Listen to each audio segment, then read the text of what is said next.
I was looking up some shoes last week. I had to find some new sandals for summer, and I saw an ad that mentioned a Christmas sale. Dear listener, it is mid-June. Someone had not updated their Google Ads assets. And it got me thinking. Now is a perfect time to answer your burning questions about ad creative in Google Ads. It's what I spoke about at the MinSearch Summit last week, and it's what we're talking about right now. I'm your host, Jyll Saskin Gales. I spent 6 years working for other brands at Google, and now I work for you.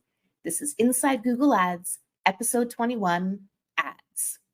Our first question comes from Maheen Jr. on Instagram, and they ask, hey, maybe a dumb question, but how often should we change ad copies to avoid ad fatigue in the audience?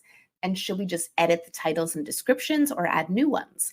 I'm asking because when I add new ad copies, they barely get any impressions with automated bidding strategies. Thanks for your question, Maheen, and let's break this down bit by bit. So to your first part, ad fatigue. Doesn't really happen with Google search ads the way it would happen with a TikTok ad or an Instagram, and here's why. With ads on social platforms, you are proactively putting your image or video ad in front of your audience again and again and again. They're not asking for it, right? You're putting it there. And so fatigue can happen over time when those users start to tune out whenever they see your ad. But with a search ad, they're looking for you. They're coming to Google and looking for something. Also, it's text, which is not as memorable as image or a video, and they're probably only seeing the ad once when they're specifically seeking it out. They're not seeing it again and again and again as it interrupts the thing they're trying to do. So because of that, ad fatigue, for text ads at least, is not really a thing. That being said, you bring up a great point that when you do edit your headlines or descriptions, sometimes they just won't get any impressions because the campaign has already figured out which are its favorite assets. So here's a few tips I have around that. First of all, assuming you have an established campaign, I do recommend doing a quarterly creative review. All the text, all the images, all the videos to ensure, first of all, that you're not doing what this shoe business did and advertising a Christmas sale in June, but also just to make sure things are up to date, see how they're performing, find opportunities. Now, secondly, I'll say just because something has a best performance rating, it doesn't mean it's best for you. I'll give you an example. There was a business I used to manage ads for, and we had an app campaign. And app campaigns work like Performance Max. You give it headlines and descriptions and images, and it just takes it from there. So one of the headlines was Canada jobs, okay? And another headline was hiring nurse practitioners. And this was a job app that only hired healthcare workers.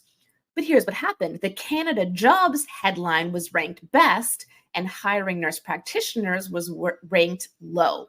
Why? Because of course, a Canada jobs headline is applicable to anyone in Canada searching for a job, whereas a hiring nurse practitioner headline was only applicable to people who are nurse practitioners. So hiring nurse practitioners would have had a way lower click-through rate. However, if someone who's not a nurse practitioner downloaded the app, they would be sorely disappointed when they saw there were only healthcare jobs there. So even though Canada jobs was best and hiring nurse practitioners was worst, in this example, I actually removed the Canada jobs headline because I realized it was not doing the right thing. It was appealing to too broad an audience. So something to keep in mind that those performance ratings you'll see in your responsive search ads or your Performance Max ads or any kind of responsive ad, of course, are helpful, but they're not the be-all, end-all of what's actually driving best business results. Okay, a third thing I'll share is this just anecdotally, this isn't in the documentation anywhere, but I've noticed that the first 3 headlines and the first 2 descriptions that you put into a responsive search ad tend to show first, and as a result may end up showing more. I think this may be a hangover in the system from expanded text ads, which for those who've been doing Google ads long enough, you'll remember those had 3 headlines and 2 descriptions. So if you're throwing in new headlines and descriptions and they're not serving, try copying and pasting those into one of the first few slots and then taking one of the ones in the first few slots and just parking it in a later slot, like slot 10 for headlines, or slot 4 for descriptions. I don't know why that works, but I've seen that work. And then the last thing I'll say for testing is there's a relatively new feature in Google Ads, still technically in beta, for headline and description assets. And when I say assets, I mean the assets formerly known as extensions. So you can create headlines or descriptions now outside of a responsive search ad and then set them to run across campaigns, for example. So if you want to do some testing, you can create a headline asset and apply it to various campaigns, or a description asset and apply it to various campaigns. You can use scheduling for these, and it can be a good way to test before actually going in and editing your responsive ad. So those are some tips to help you get some impressions on new ad copy if you're not getting it by just editing your existing responsive search ads. All right, our second question today, well, it's actually two questions that were very similar from TikTok. They were both about dynamic insertion. King Online Marketing says, can you use this in the body of the ad too? Meaning, can you use dynamic insertion in a description as well as a headline? And Just Me and You on TikTok asked, does this affect the length of the field when you use dynamic insertion? So let's back up a step. What is dynamic insertion? No, it's nothing dirty. It's a great trick for your responsive search ads.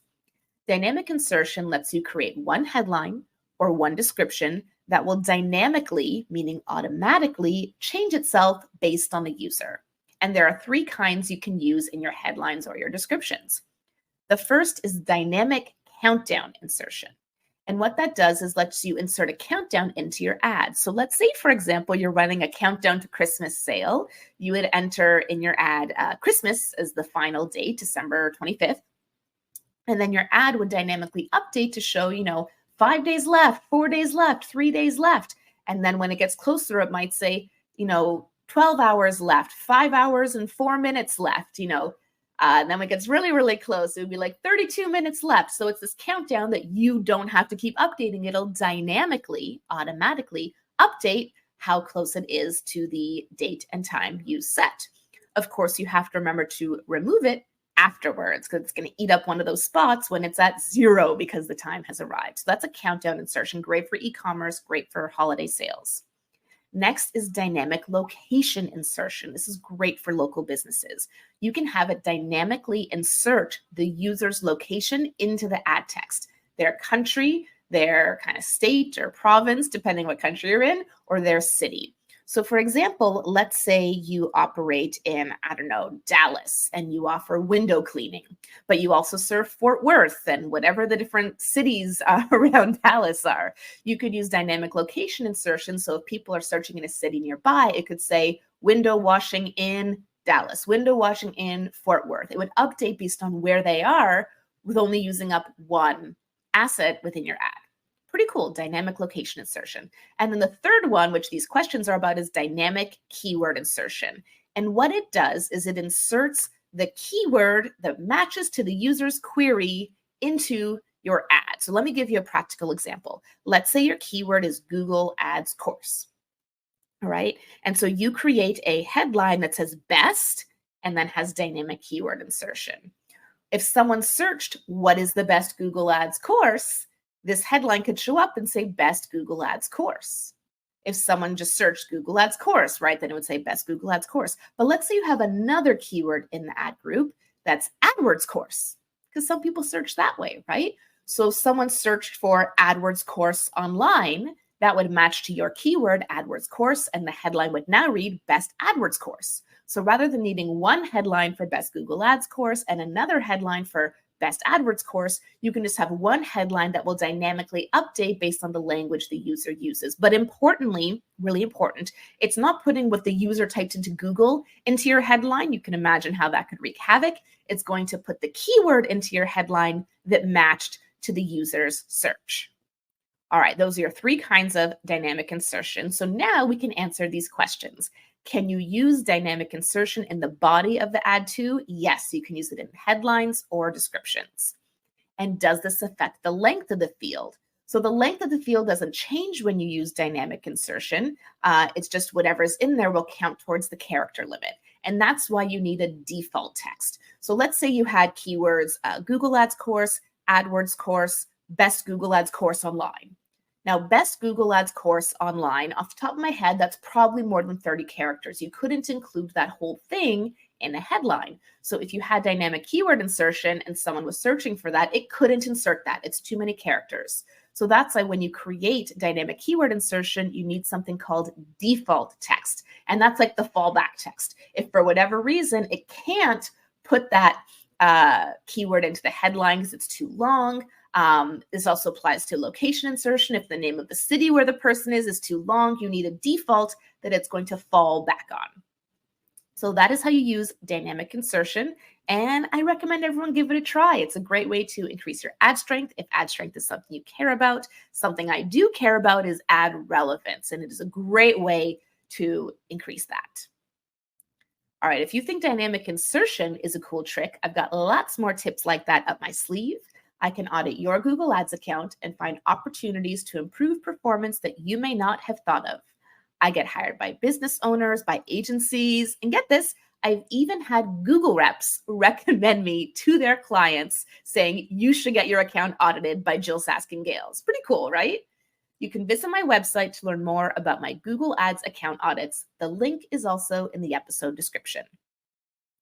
Our third question today comes from Fairy Emoji on TikTok. That was their username, just a fairy emoji.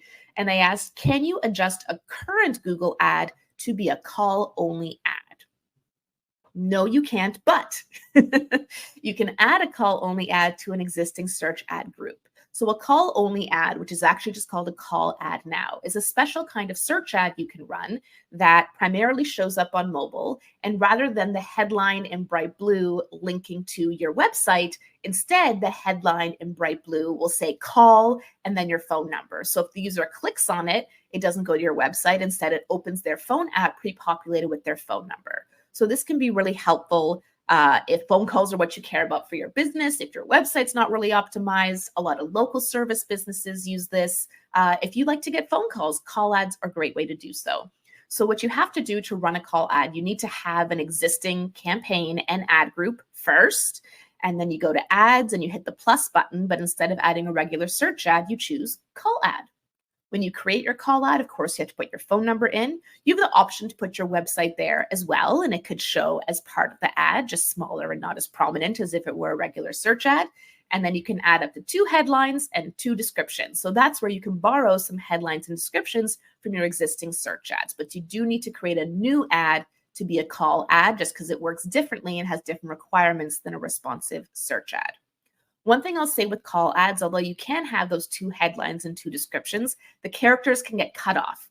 So make sure you put the most important stuff first, and you don't have to use the entire character requirement. All right, we have covered a lot of ground today about your ad creative and ensuring you have the most effective ads possible in Google Ads. So now it's on to our episode 21 Insider Challenge. And this is actually a quiz question for you rather than our typical challenge. Throughout this episode, I've referred a few times to headlines having up to 30 characters. But did you know there are actually 5 different types of headlines in Google Ads, each with different character requirements depending what kind of ad you're running? I wish I was making that up. So here's your challenge. The first person to message me and correctly answer this question will get 1 free month of access to my signature membership course inside Google Ads. Are you ready? Here's the question. What are the 5 different headline character requirements in Google Ads? I'll give you the first one, the most common one. It's 30 characters. What are the other 4? You can participate by sending me your response to this challenge or any episode's challenge. The beauty of the Insider Challenge is there's no right or wrong answer, just an opportunity to stretch your brain on real-life Google Ads problem solving. Although I will say with this week's Insider Challenge, there is a right or wrong answer, which is why I'm offering a prize. And that prize will expire when the next episode drops on June 27th, 2024, because of course I will be sharing the answer then. So if you're listening to this after June 27th and you can't wait to find out, just quick, go to the next episode. All right, last episode's challenge was this. You're looking at your account and you see that your impression share is less than 10%. And most of it is lost due to rank. What is the first thing you would want to look at to try to increase your impression share? What's the second? And what's the third? Here's what I think. We know that ad rank is a function of price and quality. So the first thing I'm looking at is my bid strategy. And the second thing I'm looking at is my quality score, right? My price and my quality. So step one, if I'm on a maximize bid strategy, then my bids are being set by my budget. So a budget increase would allow my bids to increase. If I'm on a target strategy, then my bids are being set by my target. So I'd see if it's possible to increase my CPA target by 10% or decrease my ROAS target by 10%, because both of those will allow my bids to increase. Step two, I'd look at my quality score. I like to do this by exporting a keyword report to Google Sheets. It's a lot easier to see that way. And if I have more than 20 keywords, let's say, in the campaign across my ad groups, then I'm going to do a pivot table so I can see the trends across all my keywords.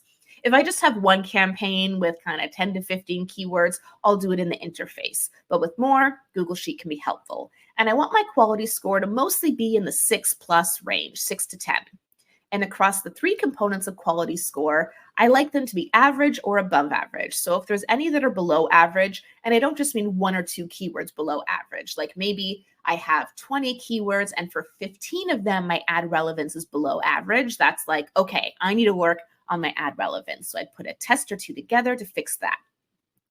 And if you need some ideas about how to improve your expected click-through rate, ad relevance, or landing page experience, I spoke about this in detail in episode 11 if you need a refresher.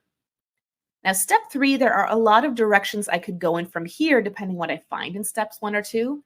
Can't see my auction insights since my impression share is less than 10%. So I probably look at Keyword Planner for step 3 to see benchmark CPCs on my keywords and how my CPCs compare to them. That's going to help me choose a course of action in step 1 if I do need to adjust my bids or if my bids are not the problem and it's more of a quality issue. What do you think? What would you look at first to increase your impression share if it's being lost due to rank? Shoot me an email at thegooglepro@jyll.ca, that's JYLL.ca, or send me a voice note in my Instagram DMs. I'm the_Google_pro on Instagram. I'm Jyll Saskin Gales, and I'll see you next time inside Google Ads.